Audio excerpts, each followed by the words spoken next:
Good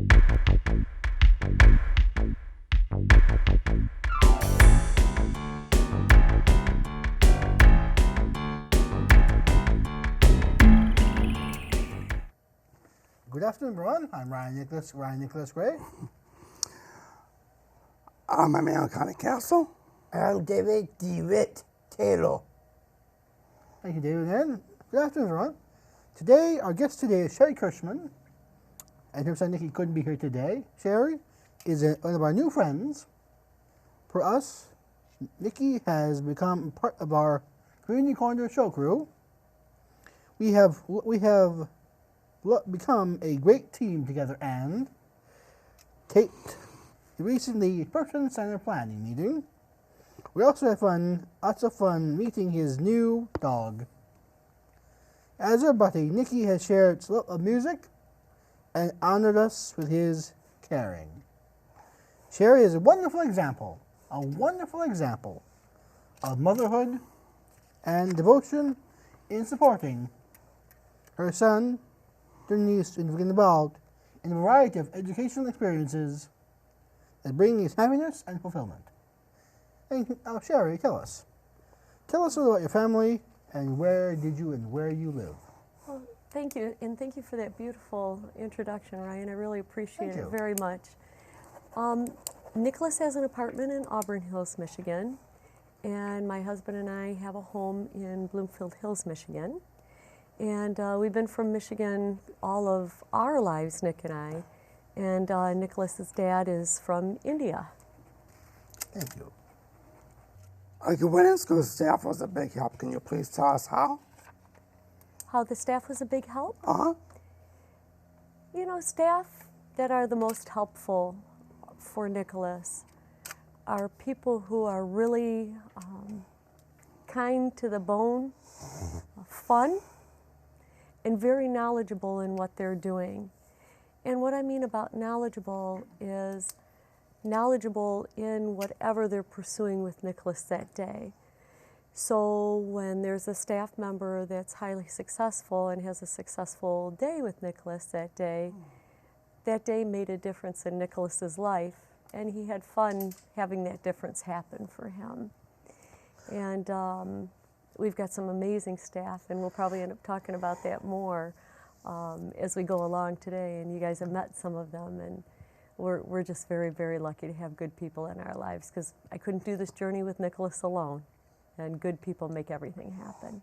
Please explain about Nick's staff and the role played in tutoring, classes, and transportation. Great question, you guys.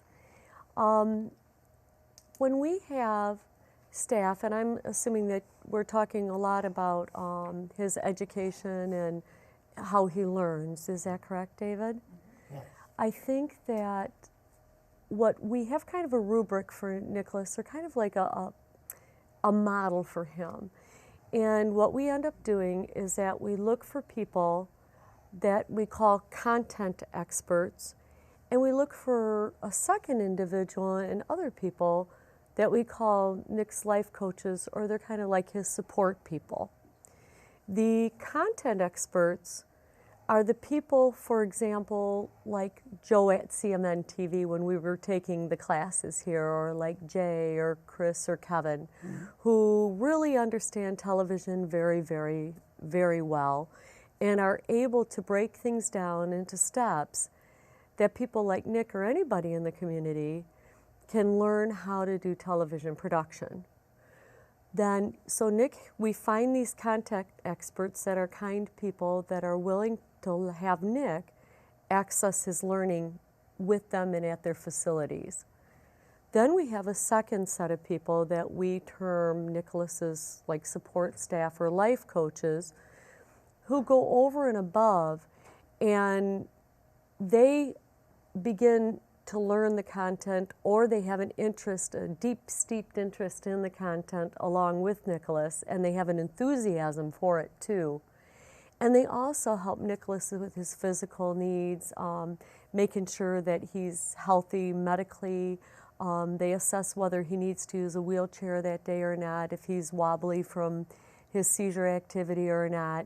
And his support staff make sure that they can supplement the care enough for Nicholas that he can work along with his content experts. And then that support staff person also is the person to provide transportation for Nicholas also. Now, Shari, how have Nick's teachers made a positive impact on his life?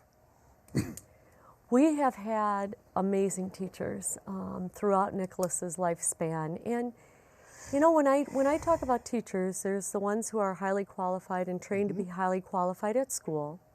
And there's also life teachers out there also, other instructors of different kinds. And the people who have been the best for him have been people who actually unearthed strengths that our family could not have unearthed otherwise.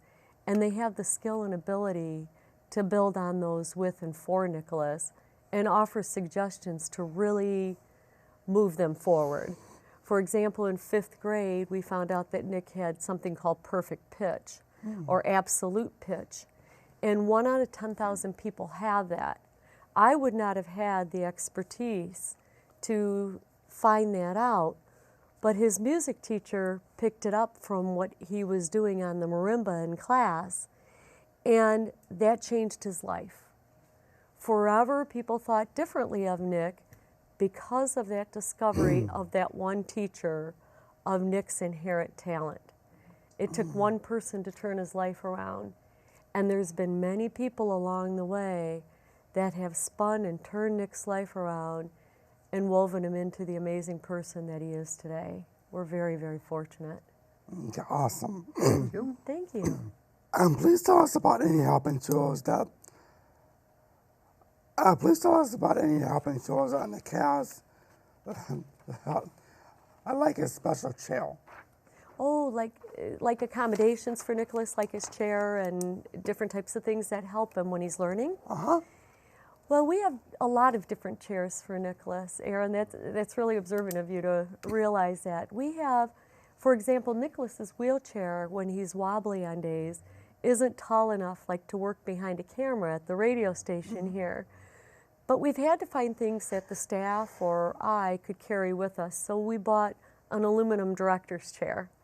It has the same feel and support as his wheelchair does, and we can put a seat belt on there for him as well, so if he has a seizure, he won't fall on the floor.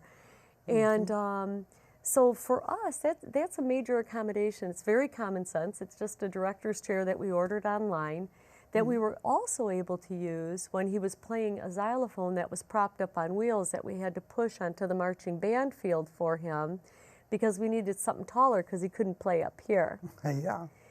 Another accommodation that we used that was kind of common sense was when Nick was very ill. He was playing, if you could imagine, a xylophone, and he plays with 4 mallets to get chords and things to play.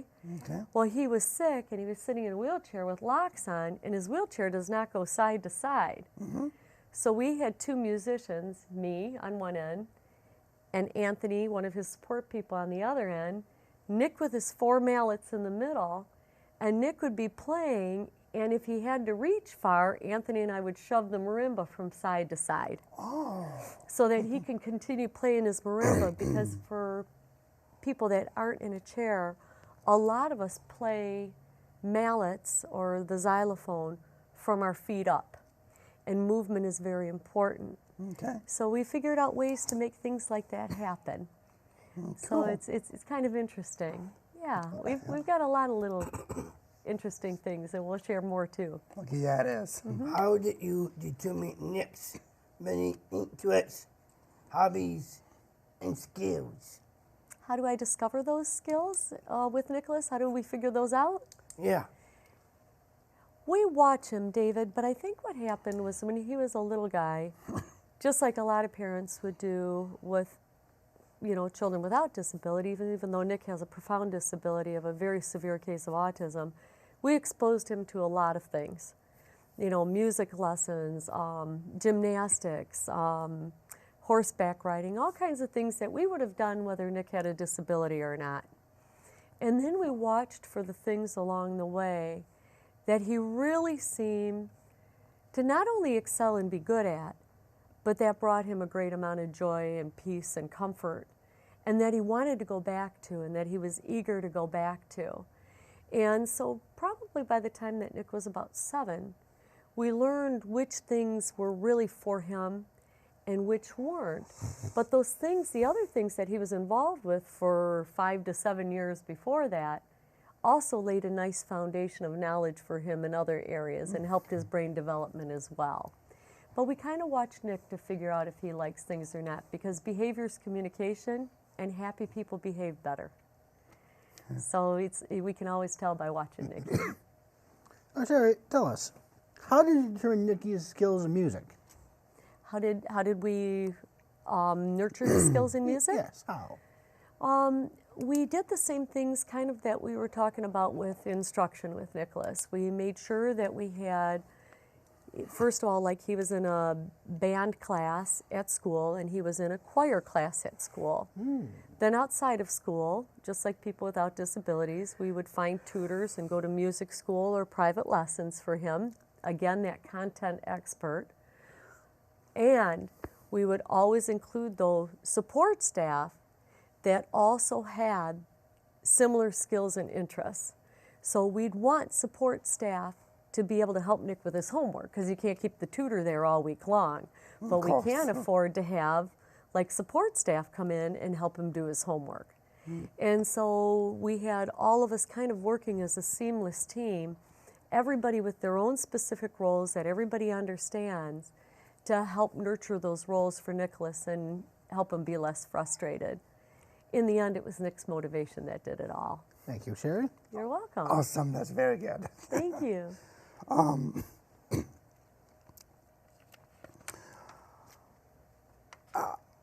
After learning about Nick's musical skills, what took place to provide him with training classes and instruction?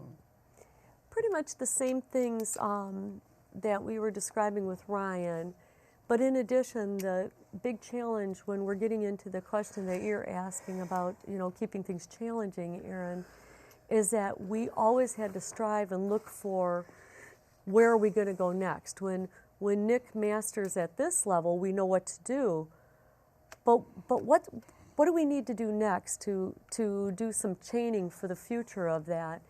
And what we did was we kind of looked at what would be expected for college students in the future. And because we were hoping Nick would, be able to go to college, etc. Well, he takes classes with the Berklee College of Music now. And he's been on campus there for the summer marimba program. And he works with other talented musicians to advance his own skills. And we also make sure that he performs so that he isn't practicing in a vacuum without some type of outcome. So he belongs also to a percussion performance group as well. Please tell us about his interest in vocal and singing.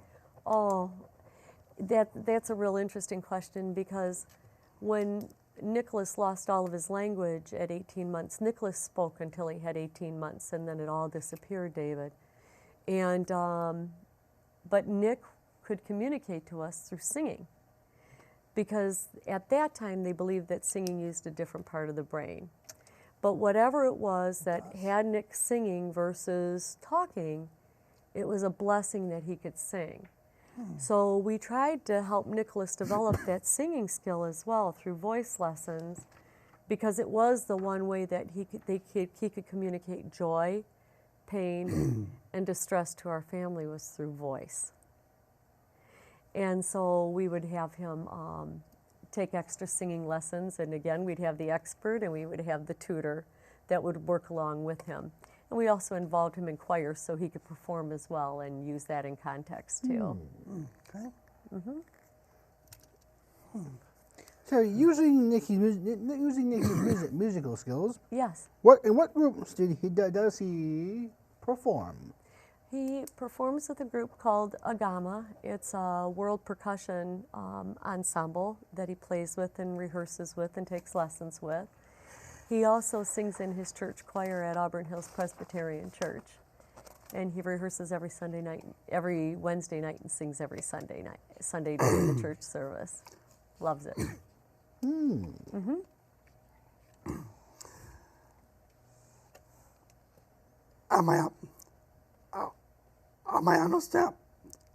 I understand Nick loves to play the drums.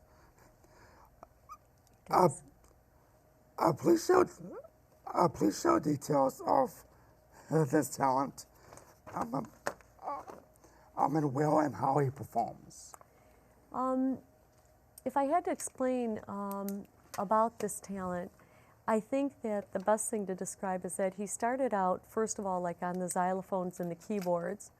But when we backed up to when he was a young child and we were trying to develop his vocal music skills, we also hired music therapists to work with Nick. And they would use drums to establish what they call the reciprocity, that give and take. It's almost like tossing a ball back and forth of language. So they would use drumming to establish that back and forth communication of language. I was working on my master's thesis concomitantly at the same time that Nick was doing that, and we studied about world percussion and how it helped people communicate with one another from far distances. And I felt, well, you know what, if drums could talk, we've got to get my boy using these drums. Yeah. And then that's how we started working with world percussion, and my husband and I took drumming lessons from Mickey Hart and Arthur Hall. Yeah. And it's been history since then. We're a drumming family. Oh, yeah? Uh-huh. Yeah, cool. It's a lot of fun. It sounds like it. It is. We'll have to drum together sometime. Yeah, we have to. What led you to figure out about that Nicky had interest in technology? Oh, gosh, you know, Nick's interest in technology is so vast, and we're very lucky that he was born in the generation that you guys were born in, because his technology helps bring him comfort, helps bring him entertainment, and it also brings a voice to him. Because Nicholas ends up communicating through his technology. And one thing that he needs a lot of times, David, is to know when his starting ending points are going to be. So something as simple as a timer that's on his iPhone helps him know when he's going to stop and when his next breaks are going to be, so that he can help finish a task seamlessly and not want to get up and leave. So technology is good for simple reasons like being a timer, to complex reasons of learning and knowing how to communicate. Now, Shari, since we're here at CMN TV, please tell us, our audience, about Nicky's interest in video equipment here at CMN. Oh, he absolutely loves it, and he really enjoys camera work, and he really enjoys working the switcher as a technical director in the back and kind of picking the shots. And what's interesting to me is when I watch him working that switcher, I can see that he understands conversations, because many times people weren't sure whether he knew the rules of language or not. By watching him at that switcher, we've learned that he does know the rules of language. And we feel that his expressive language and his ability to follow conversations have improved from being near that switcher in the back. It's been fascinating. And you know what?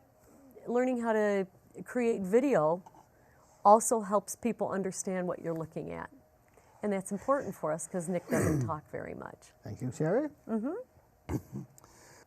Please tell us the types of technology that Nicky owns and uses. Nicky owns video cameras. He has 2 video cameras, so he can get a wide shot and some close-ups at home. He has 2 of the same cameras, so when he edits his video, they, you know, go together nicely when we go to edit it.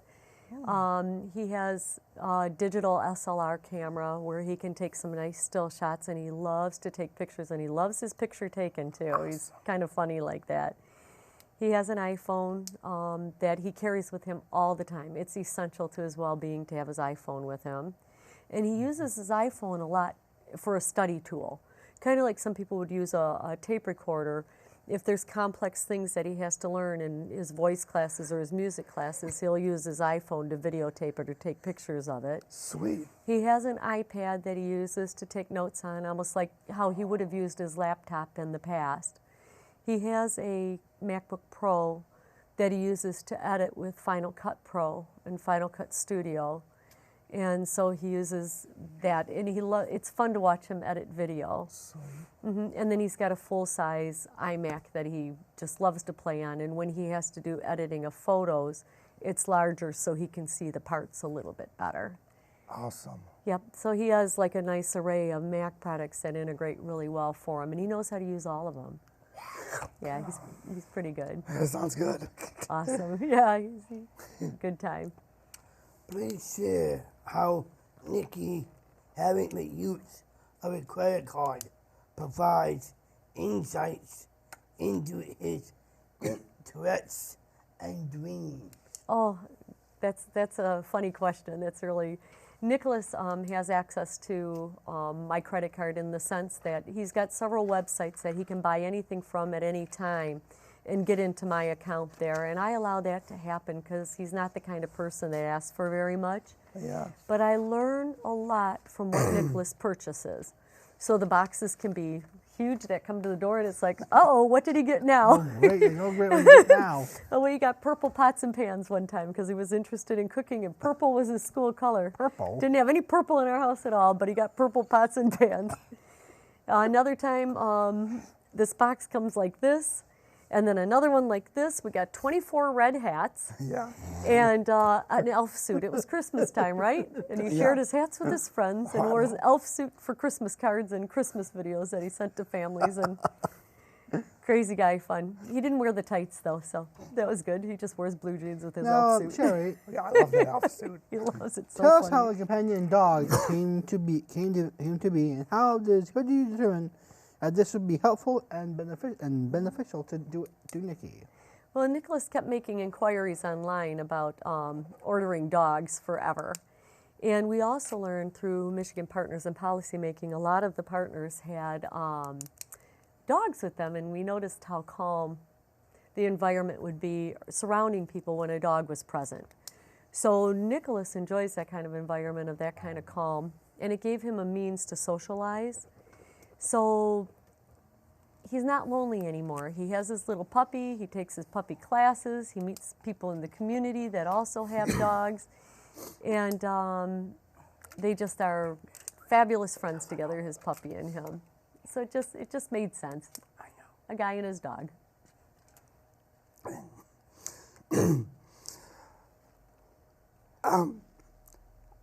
Tell us how the process.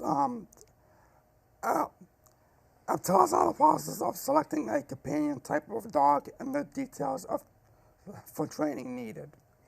Well, when we were looking for a dog for Nicholas, we weren't sure how we were going to go about doing this because we really felt that he would benefit from a service dog.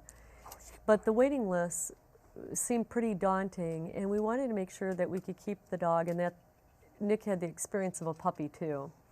So for now, he's going to puppy training school right now, and we're doing it we're going to be doing it much more intensely very soon. We wanted Nick to get to know his puppy a little bit, but we wanted Nick also to make commands. And get used to making commands and making demands of the dog. And then pretty soon we're going to have somebody coming in privately in our home and working with Nick and the dog inside the home as well. Mm-hmm. And the dog has to have impeccable manners and be in the community to be able to be out there and really truly be a good companion dog. But right now he's a real good companion puppy to him. Time is running Yes? short. Sorry, sir. Oh, Time is running short. you cut me off. So let me say, can people contact you? People can contact us and get to know more about Nicholas by going to www.nicholaskrishnan, NicholasKrishnan.com. That's www.nicholaskrishnan.com. Can you share one quick success story about Nick's dreams for you as a look ahead?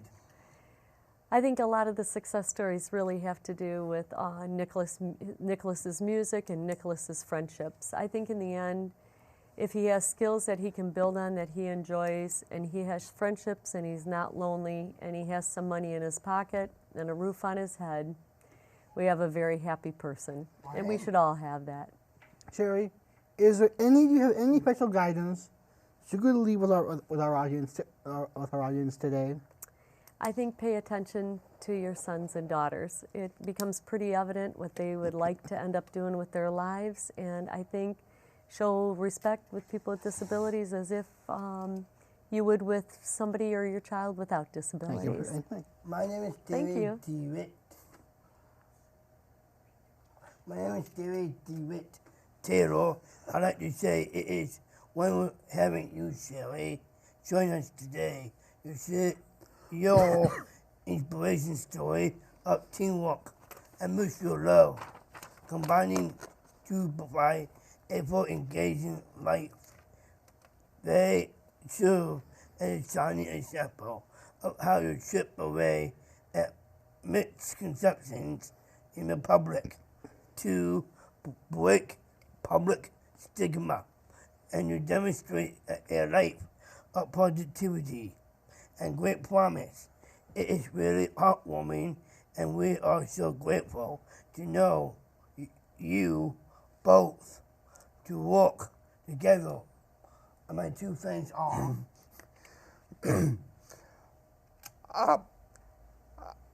name is Aaron Carnegie. So thanks for being our guest on Community Corner. I'm Ryan Gray. Bye. Thank you for having me, you guys. Yeah, You're the thanks, best. Shari. Thank you. Thank you very much. Thanks for coming today. Thank you very much, you guys. Thank you very, very much, you guys. Carry me, Father God, on your strong